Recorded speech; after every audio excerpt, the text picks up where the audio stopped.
que o foco principal da história de Monster são o protagonista Dr. Tenma e o antagonista Johan. Todos nós sabemos, e são eles também quem mostram para todos nós o conflito principal que existe no mangá, que é sobre o valor da vida e como que o vilão que todos nós amamos se tornou um monstro. Mas não são somente esses dois personagens que fazem a obra Monster ser assim tão boa, são todos seus personagens juntos, incluindo aqueles que são secundários ou esquecidos, que além de serem incríveis sozinhos, eles se conectam com outros pontos e personagens importantes, como o próprio Tenma e o Johan, e dando ainda mais sentido, profundidade e realismo para a obra, coisa que eu mencionei anteriormente, que é um dos maiores charmes de Monster que faz você querer continuar lendo. Mas de longe, quem mais consegue fazer isso perfeitamente e representar toda a história de Monster e as conexões nele mesmo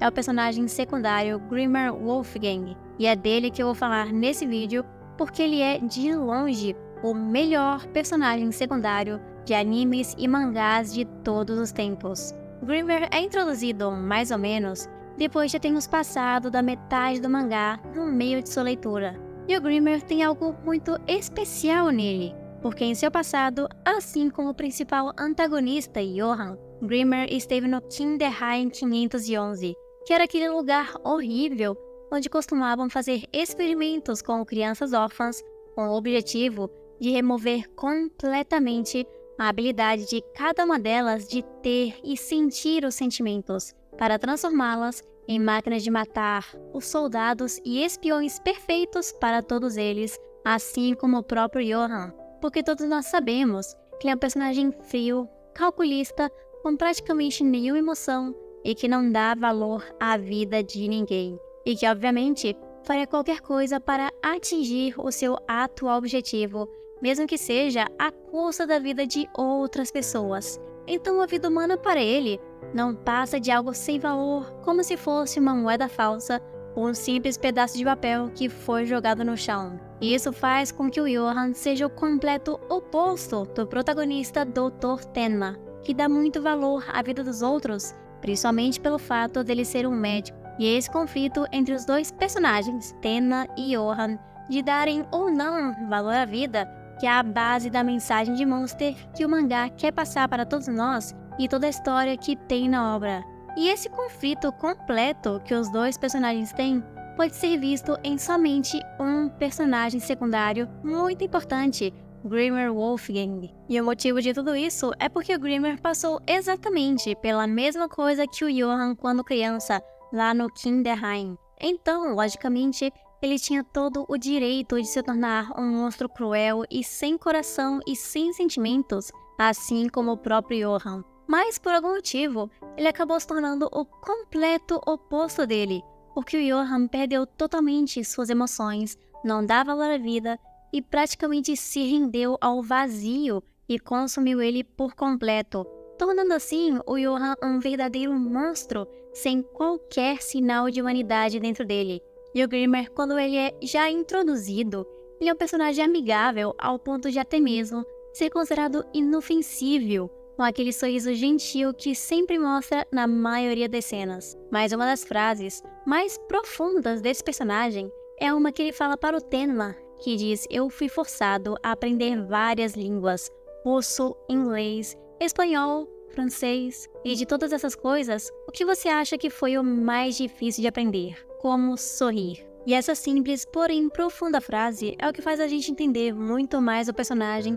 e as coisas que ele enfrentou até onde ele estava agora e como foi que ele ficou desse jeito que percebemos no mangá. Porque essa fala do Grimmer tem um enorme peso para o personagem, porque depois de todas as coisas que ele enfrentou, de perder suas memórias e suas emoções, tudo por causa daquele lugar horrível que era o Kinderheim, a parte mais difícil para ele foi tentar voltar a ser o que ele era antes, tendo que aprender coisas básicas que fazem dele um ser humano, que foram arrancadas dele desde que era uma simples criança. É como se mesmo depois de ele aprender diversas línguas diferentes, ele não soubesse falar aquilo que é mais importante, que é se comunicar com as pessoas que ele conhece ou não através dos sentimentos. Porque sem isso, ele seria somente uma máquina cruel sem emoções que não sabe expressar direito o que é humanidade. Por isso, que Grimmer constantemente tenta ser gentil e bondoso com os outros,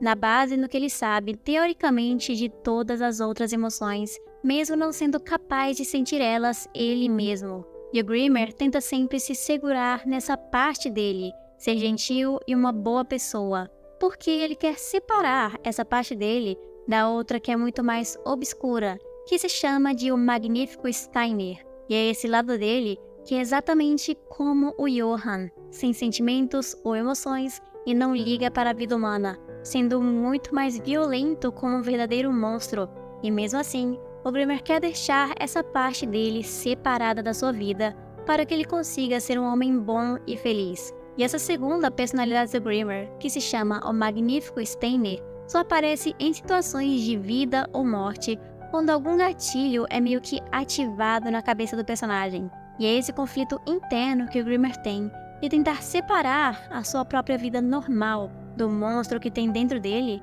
É praticamente o mesmo conflito mostrado em toda a obra de Monster, mas representado inteiramente em somente um personagem secundário, porque para ele ter a capacidade de ter sentimentos humanos e voltar a ser o que ele era, ele precisa separar ele mesmo do Magnífico Steiner, que é o completo oposto do Grimmer que conhecemos e muito mais violento, porque até mesmo depois do Grimmer ser capaz de sair do Kinderheim, ele conseguiu uma esposa e um filho, mas quando infelizmente seu filho acabou morrendo, ele nem mesmo foi capaz de sentir tristeza ou qualquer emoção, e por causa disso, até a esposa dele o deixou. E deve ser também por esse motivo que ele percebeu cada vez mais como que os sentimentos que ele perdeu eram assim tão importantes para ele viver. E por isso que o Grimmer também costuma constantemente se envolver em situações agradáveis e felizes enquanto finge que está sorrindo, como se ele estivesse tentando sentir felicidade mesmo não sendo capaz. Ele é a combinação perfeita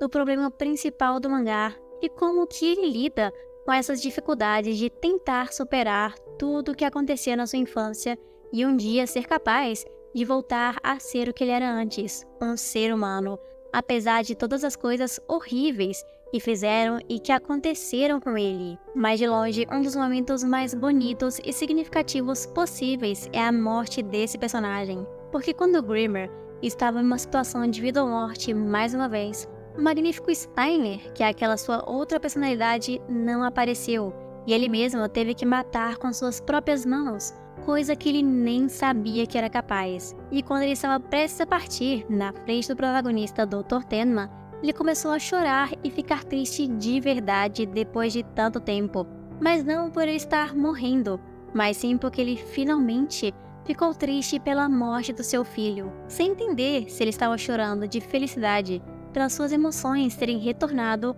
ou de tristeza pelo que aconteceu com ele. Mas o Grimmer acabou notando que as suas emoções nunca foram arrancadas dele como ele imaginava, só estavam perdidas dentro dele em algum lugar que ele não conseguia encontrar ou alcançar, falando que poderia ser como uma carta que chegou décadas depois dela ter sido enviada para ele. Então, nesses últimos momentos, o Grimmer conseguiu ter a capacidade de voltar a ter emoções, morrendo de verdade como um ser humano e não como um monstro que ele desesperadamente tentava não se tornar como ele sempre pensava. E esse personagem, sendo assim tão completo e tão bem representado no mangá por um longo tempo, é o que faz ele ser verdadeiramente bom e um dos personagens mais incríveis e favoritos de uma boa parte dos fãs de Monster, por ele ser a representação perfeita de um verdadeiro ser humano lutando para não ser o monstro que todos pensavam que ele seria mesmo depois de tudo, além de também ser um homem amigável e gentil em uma obra completamente caótica, e eu acho que nem todos os personagens secundários de várias outras obras conseguiriam ser assim tão bons, bem construídos e também com toda essa história no passado do Grimmer, assim como ele, que foi capaz de conquistar o coração de muitos leitores. Mas eu acredito que ele ia querer com certeza que você se inscrevesse no canal para poder ver mais vídeos que temos aqui, para você saber também quando que teremos uma obra nova aqui sendo recomendada ou algo que você possa se interessar ainda mais, para você ficar preso aqui para sempre.